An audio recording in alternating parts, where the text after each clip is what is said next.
네, 이종섭 전 국방부 장관이자 주 호조대사의 귀국을 위해 급조됐다는 논란이 일고 있는 방산협력 주요 공관장 회의가 오늘 외교부에서 열렸습니다.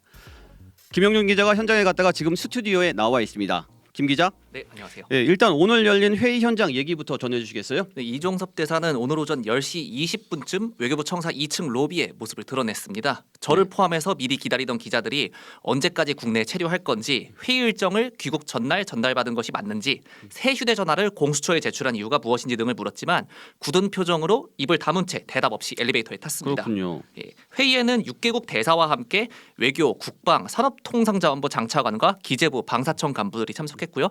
특히 이 대사와 조태열 외교부 장관이 마주보고 앉았습니다. 네. 외교부 청사 앞에서는 이 대사에 대한 항의 집회도 이어졌는데 최상병 사건 관련 진상 규명과 특검을 요구하고 있는 해병대 예비역연대 정원철 회장입니다. 네.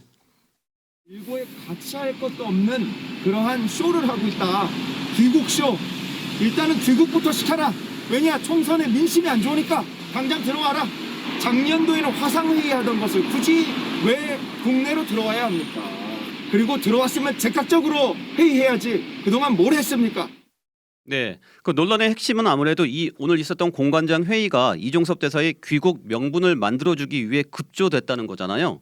이런 회의가 원래 흔히 있는 건가요? 사실 외교부에선 원래 1년에 한 번씩 전 세계 대사들을 모아서 공관장 회의를 합니다. 네. 올해는 4월 말로 예정돼 있는데 이 전체 회의조차도 사실 주목을 잘 못 받거든요. 이번 회의는 방산 관련 6개국 대사들만 불렀는데 주제를 막론하고 이렇게 하는 자체가 외교부에서 매우 드뭅니다. 드물군요. 특정 지역이나 상황 관련된 공관장 회의는 있습니다. 이 경우 외교부 장관이 현지로 직접 가서 근처 여러 나라 대사들을 한 번에 소집해서 회의하거나 방금 말씀드린 전체 공관장 회의 때 같이 하곤 하거든요. 당장 이 방산 관련 회의도 지난해 화상으로 했습니다. 전례를 찾아보기가 매우 힘든데 네. 2017년 1월에 그러니까 트럼프 미 행정부 출범과 박근혜 전 대통령 탄핵 국면에서 미국, 일본, 중국, 러시아와 유엔 대사만 불러서 회의를 한 사례 정도를 찾을 수가 있습니다. 네. 이종섭 대사는 지난 10일 출국해서 다음 날 대사관에 도착했습니다. 열흘 하고 하루 뒤인 21일 오전에 귀국했는데 서둘러서 나간 대사가 며칠 만에 다시 올 정도의 중요한 회의냐, 그렇게까지 필요하느냐 하는 게 논란의 중점입니다. 예, 이런 논란에 대해서 정부는 뭐라고 설명하는 건가요? 꼭 필요하니까 하는데 자세히 공개는 못한다는 겁니다. 그동안 자세하게 못 다뤄서 이번에 한다고 하는데 외교부 임수석 대변인의 지난주 설명 들어보시죠. 네. 제한된 시간과 많은 참여 인원으로 인해서 심도 있는 협의가 거의 불가능했던 상황이었습니다. 이에 따라서 방산 부문 소그룹 공관장 회의를 별도 개최해야 한다는 방침이 미리 정해졌고 그러한 배경에 따라서 이번에 회의를 개최하게 된 것입니다.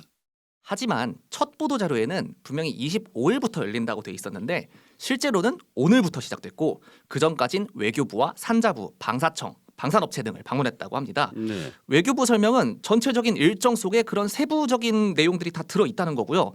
또 대사가 공무로 귀국을 할 수 있다면서도 일정 하나하나를 다 공개하는 건 적절하지 않고 그런 전례도 없다고 했습니다. 네. 근데 여론의 비판이 계속되자 어제 외교부와 국방부 방사청이 갑자기 보도자료를 내고 장관과 청장이 대사들을 만나서 어떤 분야에 대해서 토의하고 잘 해달라고 당부했는지 적극적으로 홍보에 나서기도 했어요.